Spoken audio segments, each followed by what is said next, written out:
శ్రీ గురుభ్యో నమ. శ్రీ గురు చరిత్ర అధ్యాయం 45. శ్రీ గణేశాయ నమ. శ్రీ సరస్వత్యై నమ. శ్రీ గురుభ్యో నమ. నామధారకుడు భక్తి పారవస్యంతో మహాత్మా బ్రహ్మ సాక్షాత్కారం కూడా ప్రసాదించగల ఇంత దుర్లభమైన శ్రీ గురు కథామృతం సేవించగలిగిన నేనెంతో ధన్యుణ్ణి. నాకు దైన్యం తొలగి మనస్సు శాంతించింది. దయతో అటుపై కథ కూడా వివరించండి అని కోరాడు. సిద్ధయోగి సంతోషంతో ఇలా చెప్పారు. నామధారక, ఇంతకుముందు నరహరి శర్మ వలనే శ్రీగురుణ్ణి సేవించి మరి 2 కవులు ముక్తులయ్యారు. శ్రీగురుడు వారిని ఎలా అనుగ్రహించారో చెబుతాను విను. నందిశర్మ అనే ఒక బ్రాహ్మణునికి తెల్లకుష్టు వ్యాధి వచ్చింది.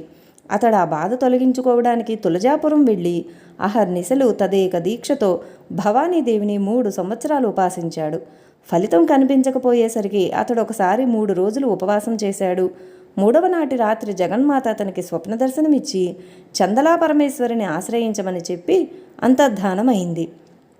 ఆ ప్రకారమే అతడు వెళ్ళి 7 మాసాల పాటు ఒంటిపూట భోజనంతో ఆ పరమేశ్వరిని పూజించాడు. అప్పుడు ఒకనాటి రాత్రి ఆ దేవి స్వప్న దర్శనమిచ్చి గంధర్వపురంలో విజయం చేస్తున్న త్రిమూర్తి అవతారమైన శ్రీ నృసింహ సరస్వతీ స్వామి అనే యతీశ్వరుణ్ణి ఆశ్రయించమని చెప్పి అంతర్ధానమైంది. నందిశర్మ నిద్రలేచి, అయ్యో, నేనింతకాలం ఇంతటి దీక్షతో ఉపాసిస్తే తేలింది ఇదేనా? దేవి, ఈ మాట మొదటే చెబితే నేనిక్కడికి వచ్చేవాడినే కాదు. 3 సంవత్సరాలు తులజా భవానీని 7 నెలలు నిన్ను సేవిస్తే నీవు చివరకు నన్ను ఒక మానవ మాత్రం ఆశ్రయించమంటావే? నీ దేవత్వం ఏమైంది? అలా చెప్పడానికి పరాశక్తివైన నీకు సిగ్గువేయడం లేదా? 7 నెలలు తపస్సు చేసి నేను తెలుసుకున్నది నీకు శక్తి లేదనేనా? నీ వల్ల కాదని మొదటనే చెబితే నాకింత కష్టమైనా తప్పేది కదా అని వాపోయాడు. చివరకు ఈ కఠిన తపస్సు వలన బలహీనుడనైన నేను ఇంకెక్కడికి పోగలను? నేనెక్కడకు వెళ్ళను. ఇక్కడే మరికొంతకాలం పురశ్చరణ చేస్తాను. దేవి, నీవు నా రోగం పోగొట్టుకుంటే నీ పాదాల వద్దే ప్రాణత్యాగం చేస్తాను అని దేవికి చెప్పుకొని ఈసారి ప్రాయోపవేశం చేయసాగాడు. ఆ దేవి అతనికి మరలా ఆ మరుసటి రోజు రాత్రే స్వప్న దర్శనమిచ్చి అతన్ని అచ్చటి నుండి లేచిపోమని ఆదేశించింది. దానికి తోడు అచ్చట పూజారికి కూడా ఆమె దర్శనమిచ్చి నందిశర్మను అక్కడి నుండి వెళ్ళగొట్టమని ఆజ్ఞాపించింది. మరుసటి ఉదయమే వాళ్ళందరూ అతనితో, నందయ్య గారు, అమ్మవారి సెలవయింది కనుక మీరు తక్షణమే ఇక్కడి నుండి వెళ్ళిపోవాలి, లేకుంటే మేమే ఇక్కడి నుండి నెట్టివేయవలసి వస్తుంది అని బెదిరించారు. వేరు దారి లేక అతడు అందుకు అంగీకరించి దేవిని పూజించి పారణ చేసి అనగా ఉపవాసం ముగించి ఆ ఊరు విడిచి బయలుదేరాడు. తనకు వ్రతభంగమైనందుకు ఉపవసిస్తూ ఒక శివరాత్రి నాటికి గాణగాపురం చేరుకున్నాడు. అతడు దేవి చెప్పిన ఆ యతీశ్వరులు ఎక్కడ ఉన్నారా అని ఆ నగరవాసుల్ని విచారించాడు. వారు శ్రీగురుడు శివరాత్రికి నిన్నటి దినమంతా ఉపవసించి స్నానానికని సంగమానికి వెళ్ళారు, కొద్దిసేపట్లో తిరిగి వస్తారు అని చెబుతున్నారు. ఇంతలోనే ఆ యతిరాజు వస్తుండడం చూచి వారు ఆ కుష్ఠరోగిని దూరాన్నే ఉండమని చెప్పారు. స్వామి మఠంలో ప్రవేశించి తమ స్థానంలో కూర్చోగానే వారి దర్శనానికై ఒక కుష్ఠరోగి వచ్చారని అచ్చటి వారు మనవి చేశారు. అది వినగానే శ్రీగురుడు, వాడు సంశయాత్మకుడు, అయినప్పటికీ మా ఎదుటికి రమ్మనండి అని చెప్పారు. అది విని నందిశర్మ అడుగడుగుకు సాష్టాంగపడుతూ వారి ఎదుటికి వచ్చాడు. శ్రీ నృసింహ సరస్వతి అతన్ని చూచి, ఏమయ్యా, మొదటి దేవిని ఆశ్రయించాక మరలా ఈ మానవ మాత్రుని దర్శించేదేమిటి అనుకుంటూ మా దర్శనానికి వచ్చావేమి? నీకు విశ్వాసం లేకుంటే దేవి ఆదేశిస్తే మాత్రం రావడం ఎందుకు అన్నారు. వెంటనే ఆయన సర్వజ్ఞులని తెలుసుకొనిన నందిశర్మ పశ్చాత్తాపంతో సాష్టాంగ నమస్కారం చేసి ఇలా అన్నాడు. స్వామి, నేను మూఢుడను. శుద్ధ సత్వస్వరూపులైన మీ దృష్టి నాపై ప్రసరింపచేయడం వలన నాలోని తమోగుణం అంతరించింది. పాపాత్ముడనైన నేను మీరు మాయాతీతులని, సాక్షాత్తు పరబ్రహ్మస్వరూపులని తెలుసుకోలేకపోయాను. నేడు తమ దర్శనం వల్ల నా పాపాలన్నీ నశించాయి. మీరు భూమిని ఉద్ధరించడానికి దిగివచ్చిన గంగవలే నా వంటి వారిని రక్షించడానికి మానవ రూపంలో అవతరించారు. మీ పాదసేవ దొరికాక నా అభీష్టం ఎందుకు నెరవేరదు? జారత్వ దోషం వలన పాషాణమైన అహల్య శ్రీరాముని పాదస్పర్శ వలన ఉద్ధరణ పొందలేదా? నేను ఎన్ని పాపాలు చేసిన వాడనైనా మీ పాదస్పర్శ వలన పవిత్రుడనవుతాను. స్వామి, నా స్థితి కొంచెం విన్నవించుకుంటాను. నాకు వివాహమైనప్పటి నుండి ఆ పాదమస్తకము కుష్ఠరోగం వచ్చింది. అందువల్ల నా భార్య నన్ను విడిచి పుట్టింటికి వెళ్ళింది. నా తల్లిదండ్రులు కూడా నన్ను వెళ్ళగొట్టారు.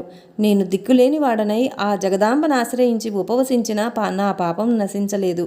అప్పుడు ఆ తల్లి చెప్పినట్లు చందలేశ్వరిని ఆశ్రయిస్తే నా రోగం తగ్గుతుందని గంపెడాసతో అచ్చటికి వెళ్ళి కఠోరమైన పురస్చరణ చేశాను. ఆ తల్లి కూడా నన్ను చేదరించుకొని వెళ్ళగొట్టిందే గాని అనుగ్రహించనే లేదు. నా ముఖం చూచేవారెవరూ లేరు. నేనిలా బ్రతకడం కంటే మరణించడమే మేలు. చివరి ఆశగా మిమ్మల్ని శరణు పొందడానికి వచ్చాను. దయచేసి ఈ నా వ్యాధికి నివారణ ఉన్నదో లేదో వెంటనే చెప్పండి. ఈ దుస్థితిలో నేనింక బ్రతకలేను. నివారణోపాయం లేకుంటే మీ పాదాల వద్దనే నా ప్రాణాలు విడవాలనే వచ్చాను. మీరే నాకు దిక్కు, ఆ పైన మీ దయ అని దీనాతి దీనంగా నందిశర్మ వేడుకున్నాడు. శ్రీగురుడు అతని పట్ల కృప చెంది సోమనాథుడనే ప్రియ శిష్యుణ్ణి పిలిచి, నాయనా, నీవితన్ని సంగమానికి తీసుకుపోయి సంకల్పం చెప్పించి అచ్చటి షట్కూల తీర్థంలో స్నానం చేయించు. తర్వాత అచ్చటి అశ్వత్థ వృక్షానికి సేవ చేయించు. అప్పుడు ఇతడు కట్టుకున్న బట్టలు తగులబెట్టించి క్రొత్త వస్త్రాలు కట్టించి ఇక్కడకు తీసుకొనిరా అని ఆదేశించారు. ఆ ప్రకారమే నందిశర్మ స్నానానికి వెళ్ళి ఒక్కసారి ఆ నదిలో మునిగి పైకి లేవగానే అతని శరీరంలో ఆ రోగం ఎక్కడా లేకుండా పోయింది. తర్వాత అచ్చటి అశ్వత్థ వృక్షానికి ప్రదక్షిణం చేయగానే అతని శరీరం బంగారు ఛాయతో వెలిగిపోయింది. తర్వాత అతడు క్రొత్త వస్త్రాలు ధరించాక అతని పాత వస్త్రాలు మూటగట్టించి ఒకచోట తగులబెట్టించారు. అప్పుడు ఆ తగులబెట్టిన ప్రదేశమంతా చవుడుబారిపోయింది. అప్పుడు వారిద్దరూ మఠానికి తిరిగి వచ్చారు. ఒక ఘడియ క్రిందట దేహమంతటా కుష్ఠరోగమున్న అతడు ఇంతలోని శుద్ధుడై సోమనాథునితో కూడా శ్రీగురుని పాదాలకు మొక్కాలని వేగంగా వస్తున్న నందిశర్మను చూచి అచ్చటి జనమంతా ఆశ్చర్యచకితులయ్యారు. శ్రీగురుడు అతన్ని చూచి, ఏమి నందిశర్మ, నీ కోరిక నెరవేరిందా? జాగ్రత్తగా నీ ఒళ్ళంతా చూచుకొని చెప్పు అన్నారు. అతడు చూచుకొని తన పిక్క మీద ఒకచోట కొద్ది మాత్రం కుష్టు మిగిలి ఉండడం చూచి బాధపడి, అయ్యో, మీ కృప వల్ల కూడా ఈ వ్యాధి పూర్తిగా నశించలేదే, నన్ను దయ చూడండి అని వేడుకున్నాడు. శ్రీగురుడు, నాయనా, నీవు దేవతల వల్ల గానిది ఒక మానవ మాతృని వల్ల ఎలా సాధ్యమవుతుంది అని సంశయించినంత మేరకు ఈ వ్యాధి మిగిలింది. ఇప్పుడు నీ సందేహం తీరిందో లేదో చెప్పి స్తోత్రం చెయ్యి, ఆ కాస్త తొలగిపోతుంది అన్నారు. నందిశర్మ నమస్కరించి, స్వామి, మీ పట్ల నాకు గల సంశయం పూర్తిగా తొలగిపోయింది. కానీ నేను చదువుకోలేదు. మందబుద్ధి అయిన నాకు మిమ్మల్ని స్తుతించడం ఎలా సాధ్యం అని ఆయన పాదాలకు నమస్కరించాడు. అప్పుడు ఆయన, నాయన, ఏనుగు నోటి నుండి బయటకు పెరిగిన దంతంలా మా నోటి నుండి వచ్చిన వాక్యం వెనుకకు మరలదు. మేము చెప్పిందే చేయాలి అని కొంచెం భస్మం తీసుకొని అతన్ని నోరు తెరవమని చెప్పి అతని నాలుగు చివర ఉంచారు. అతడు వెంటనే జ్ఞానవంతుడై లేచి నిల్చుని చేతులు కట్టుకుని స్వామిని భక్తి పారవస్యంతో ఇలా స్తుతించాడు. ఓ పరమేశ్వర, శ్రీగురు, నీవే ఆ పరబ్రహ్మస్వరూపము. నీవు సర్వకర్తవు, సర్వభర్తవు, అవ్యయుడవు, ఆత్మస్వరూపివి. నీవే ప్రకృతి యొక్క త్రిగుణాల నుండి భూతాలను పుట్టించి మాయావశమైన ఇంతగా విస్తరించిన ఈ చరాచర జగత్తును సృష్టించావు. ఈ ప్రపంచమంతటిలో మానవుడొక్కడే జ్ఞానానికి పాత్రుడు. అలాంటి మానవుడు కూడా దాటనలవి గాని నీ మాయ చేత భ్రాంతి చెంది సంకల్పవంతుడై పాపపుణ్యాల వలన ఈ సంసారంలో భ్రమిస్తున్నాడు. వీడు ఎన్ని కల్పాలకైనా ఈ మాయ నుండి బయటపడలేడు. ఒకప్పుడు సత్కర్మల వలన ఊర్ధ్వలోకాలకు పోయినా ఆ పుణ్యం వ్యయమవగానే క్రిందకు వచ్చి చంద్రమండలంలో పడతాడు. తర్వాత వర్షంతో పాటు భూమికి చేరి అన్నమవుతాడు. అప్పుడు జీవుల చేత భక్షింపబడి రేతస్వరూపుడై తల్లి గర్భంలో పడతాడు. క్రమంగా నెలలు గడిచిన కొద్దీ ఎన్నో మార్పులు చెందుతూ తల్లి సేవించే కారము, వేడి మొదలైన పదార్థాల వలన ఎన్నో బాధలు పడతాడు. అయినా జ్ఞానం లోపించడం చేత పరమాత్మ అయిన మిమ్మల్ని స్మరించనే లేడు. ఆ గర్భచర నుండి తప్పించుకుని బయటపడ్డాక కూడా తన బాధలు, భయాలు ఎవరికీ చెప్పుకోలేక ఎన్నో బాధలు పడతాడు. కానీ మీ గురించిన జ్ఞానమే ఉండదు. బాల్యమంతా ఆటలతో గడిచిపోతుంది. యవ్వనంలో మదించి ఎన్నో పాపాలు చేస్తాడు. అప్పుడు కామవశుడై కాలమంతా గడిపేస్తాడు.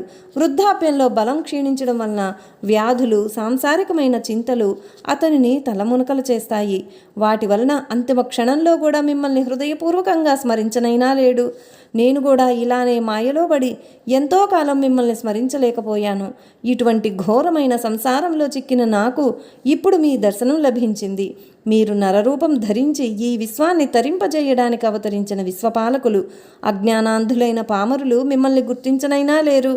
స్వామి, నన్ను సంసార సాగరం నుండి తరింపజేయి అని స్తుతించాడు. అప్పుడతడు ఆ పారవస్యంలోనే ప్రజల వైపు తిరిగి, ఓ జనులారా, ఇక్కడ మన మధ్యనున్న శ్రీగురుడు సాక్షాత్తు పరమేశ్వరుడే గాని మానవమాత్రుడుగాడు.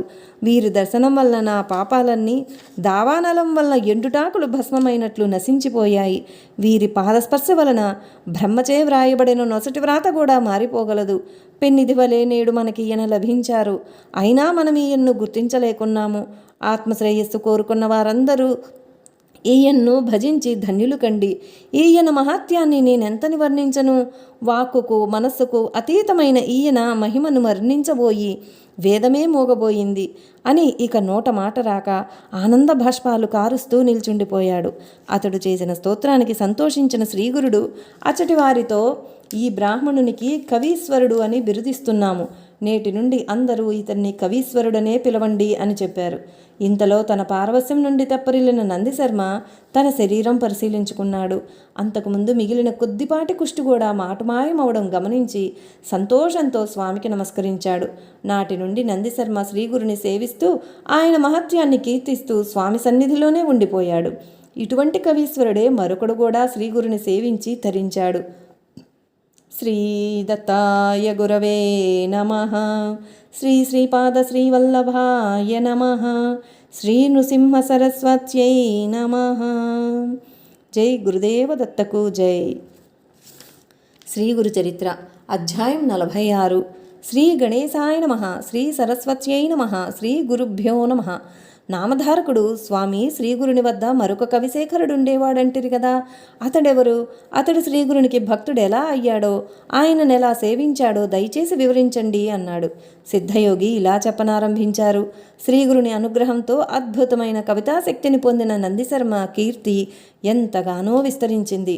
అతడు వ్రాసిన కవితలు ఎన్నో ప్రాంతాలలోని భక్తులు ప్రీతితో పాడుకుంటుండేవారు. ఆ రీతిన శ్రీగురుని మహత్యం మరింతగా వెల్లడై ఎందరెందరో భక్తులు వారి దర్శనానికి రాసాగారు. గాణ్గాపురం సమీపంలోనే హిప్పరిగి అనే గ్రామం ఉన్నది. ఒకసారి ఆ గ్రామం నుండి కొందరు భక్తులు శ్రీగురుని దర్శనానికి వచ్చారు. వారు ఆయనకు పాదపూజలు చేసుకోదలిచి ఆయన్ను ప్రార్థించి ఆయనను ఎలాగో ఒప్పించి మేళ తాళాలతో ఊరేగిస్తూ తమ గ్రామానికి తీసుకువెళ్లారు. వారి రాక ఆ గ్రామంలో గొప్ప ఉత్సవంగా జరిగింది. ఒక్కొక్కరు ఎంతో భక్తి శ్రద్ధలతో శాస్త్రోక్తంగా ఆయనకు పాదపూజలు చేసుకున్నారు. ఆ ఊరిలో ఒక శివాలయం ఉన్నది. అందులోని శివుని పేరు కల్లేశ్వరుడు. ఆ ఊళ్ళోనే నరకేసరి అని ఒక బ్రాహ్మణుడుండేవాడు. అతడు మంచి కవి, శివభక్తుడును. అతడు నిత్యము కల్లేశ్వరుని స్తుతిస్తూ పంచపద్య మణిమాలను వ్రాసి కల్లేశ్వరునికి సమర్పించుకునేవాడు. అతడు ఆ శివునికి తప్ప మరే దేవతలకు నమస్కరించేవాడు కాదు, మరే దేవతను స్తుతించేవాడు కాదు. అతడు ఒకరోజు శ్రీగురుని గురించి నందిశర్మ చేసిన స్తోత్రం విని, ఇతని కవిత్వం ఉత్తమంగా ఉన్నది, అయినప్పటికీ ఇది కేవలం నరస్తుతే గనుక పనికిరాదు అని తలచాడు. శ్రీగురుడు ఆ గ్రామంలో భిక్ష చేసిన రోజున కొందరు బ్రాహ్మణులు ఆ కవి వద్దకు వెళ్ళి, కవిచంద్ర, మీ పద్యాలెంతో మనోహరంగా ఉంటాయి. శ్రీ నృసింహ సరస్వతీ యతివరేణ్యులకు కవిత్వం అంటే ఎంతో ప్రీతి కనుక వారిని స్తుతిస్తూ మాకు 4 పద్యాలు రాసిస్తే అవి వారి చెంత చదివి వారి అనుగ్రహం పొందుతాము అని కోరారు. నరకేసరి, అయ్యా, అది నా వల్ల కాదు. కల్లేశ్వరుని తప్ప మరే దేవతను స్తుతించను. ఆయన సేవకే నా కవితను అంకితం చేసుకున్నాను. అటువంటప్పుడు కేవలం ఒక మానవమాత్రుడైన సన్యాసిని నా కవితతో ఎలా స్తుతించేది అని చెప్పాడు. తర్వాత అతడు కల్లేశ్వరిని పూజించుకోవడానికి ఆలయానికి వెళ్ళాడు. అదేమి చిత్రమో గాని ఆ రోజు అతడు పూజ ప్రారంభించిన దగ్గర నుండి అతనికి బాగా నిద్రతోగసాగింది. అతడెంత ఆపుకుందామని ప్రయత్నం చేసినా ఆగక చివరకు పూజ మధ్యలో కునుకు పట్టింది. ఆ కునుకులోనే ఒక విచిత్రమైన కల కూడా వచ్చింది. కలలో కూడా అతడు ఆలయంలో పూజ చేస్తున్నాడు. అతని ఎదుట మాత్రం ఎప్పుడూ కనిపించే కల్లేశ్వరలింగం అప్పుడు కనిపించలేదు. ఆ స్థానంలో శ్రీగురుడు కూర్చొని ఉన్నాడు. ఆయన నవ్వుతూ, నీవు కల్లేశ్వరుని తప్ప మరెవ్వరినీ నీ కవితతో స్తుతించవు గదా, మానవ మాత్రులమైన మమ్ము ఈనాడు పూజిస్తున్నావేమీ అన్నారు. నరకేసరి త్రుళ్ళిపడి వెంటనే నిద్ర మేలుకొన్నాడు. మరలా పూజ ప్రారంభించిన కొద్దిసేపట్లో కునుకు పట్టింది. శ్రీగురుడు మళ్లీ స్వప్న దర్శనమిచ్చి, మేము కల్లేశ్వరుడు వేరుగాదు అన్నారు. ఆ కలలోనే అతడు పూజ పూర్తి చేసి 5 పద్యాలతో స్తుతించాడు. ఈసారి నరకేసరి మేల్కొని తనకొచ్చిన కలను స్మరించుకొని, అయ్యో, నేను ఇంతవరకు పొరబడ్డానే. ఈ నరసింహ సరస్వతీ యతివరేణ్యులు సాక్షాత్తు పరమేశ్వరుడే గాని ఇంతవరకు నేను తలచినట్లు మానవ మాత్రులు గారు. కేవలం భక్తులను ఉద్ధరించడానికే భగవంతుడు ఇలా అవతరించాడు. శ్రీగురుడు ఆ త్రిమూర్తుల స్వరూపమే కాకుంటే ఈనాడు పూజలో నాకు దర్శనమిచ్చి నా సందేహానికి సమాధానం ఎలా ఇవ్వగలరు అని నిశ్చయించుకున్నాడు. వెంటనే బయలుదేరి అడుగడుగున సాష్టాంగ నమస్కారం చేసుకుంటూ శ్రీగురు దర్శనానికి వెళ్ళాడు. ఆ సన్నిధి చేరగానే అతడు నమస్కరించి చేతులు కట్టుకుని స్వామిని తన కవితతో ఇలా స్తుతించాడు. అనంత సచ్చిదానంద స్వరూపులైన మీరు సాక్షాత్తు ఆ కల్లేశ్వరులే. అది తెలియక నేనింతవరకు మిమ్మల్ని స్తుతించనైనా లేదు. చిరకాలం కఠోర తపస్సులు చేసిన యోగులకు కూడా మీ సాక్షాత్కారం లభించదు. కల్లేశ్వరుని కృప వలన నాకు ఈనాడు మీరు దర్శనం అనుగ్రహించారు. ఈ దుఃఖసాగరంలో మునిగి దారి తెన్ను కనిపించక బాధపడుతున్న భక్తులను రక్షించడానికే మీరిలా అవతరించారు. ఇక ఈ లోకంలో మీ పాదాలను ఆశ్రయించక ఇతర మార్గాల కోసం వెతుకులాడటం వ్యర్థమే అని స్తుతించాడు. స్వామి నవ్వి, ఏమయ్యా, ఇంతవరకు మేము కేవలం మానవ మాత్రులమని, మమ్మల్ని ప్రజలు ఇలా పూజించడం తగదని ఆక్షేపిస్తుంటివే. ఇంతలో నీ మనసు ఇలా ఎందుకు మారింది అని అడిగారు. నరకేసరి నమస్కరించి, స్వామి, నేను అజ్ఞానం అనే చీకటిలో పడి ఉన్నప్పటికీ మీరు నా పాలిట జ్యోతిస్వరూపులై నాకు కనువిప్పు కలిగించారు. ఇంతకాలం నేను శ్రీ కల్లేశ్వరునికి చేసిన పూజలు ఫలించి ఈనాడు నాకు మీ పాదసేవ లభించింది అని తనకు కలిగిన దివ్యానుభవం ఆయనకు విన్నవించుకున్నాడు. ఆయన్ను పూజించి స్తుతించి తనను శిష్యునిగా స్వీకరించి అనుగ్రహించమని వేడుకున్నాడు. నీ అభీష్టాలన్నీ నెరవేరుగాక అని శ్రీగురుడు ఆశీర్వదించారు. నరకేసరి ఎల్లప్పుడూ వారి చెంతనే ఉండదలిచానని కోరాడు. శ్రీగురుడు, ఈ కల్లేశ్వరుడు పరమశ్రేష్ఠుడు, ఆయనంటే మాకెంతో ప్రీతి, కనుక మేమెప్పుడూ ఆ రూపంలో హిప్పరిగిలో ఉంటాము. కనుక నీవు ఎప్పటి వలె నీవు అక్కడనే ఆ రూపంలో ఉన్న మమ్మల్ని పూజిస్తూ ఉండు అని ఆదేశించారు. కానీ అతడు త్రిమూర్తి స్వరూపుడుగా అవతరించిన శ్రీగురుని రూపాన్నే సేవించుకోవాలని ఉన్నదని మరీ ప్రార్థించిన మీదట స్వామి అంగీకరించారు. అప్పటి నుండి నరకేసరి నిత్యము తాను ఆలయంలో కల్లేశ్వరుని పూజించినట్లే శ్రీగురుని కూడా పూజిస్తూ ఆయనను పంచరత్నాలతో స్తుతిస్తూ ఉండేవాడు. నామధారక, శ్రీగురుని అనుగ్రహం వల్ల ఇలా మారిన వారెందరో గదా. శ్రీ దత్తాయ గురవే నమః. శ్రీ శ్రీపాద శ్రీవల్లభాయ నమః. శ్రీ నృసింహ సరస్వత్యై నమః. జై గురుదేవ దత్తకు జై. లైక్ చేయండి, షేర్ చేయండి, సబ్స్క్రైబ్ చేసుకోండి. సబ్స్క్రైబ్ చేసుకున్న వారు పక్కనే ఉన్న బెల్ ఐకాన్ ప్రెస్ చేసి ఆల్ అని ప్రెస్ చేస్తే మాత్రమే నా నోటిఫికేషన్స్ మీకు వెంటనే అందుతాయి. Thank you.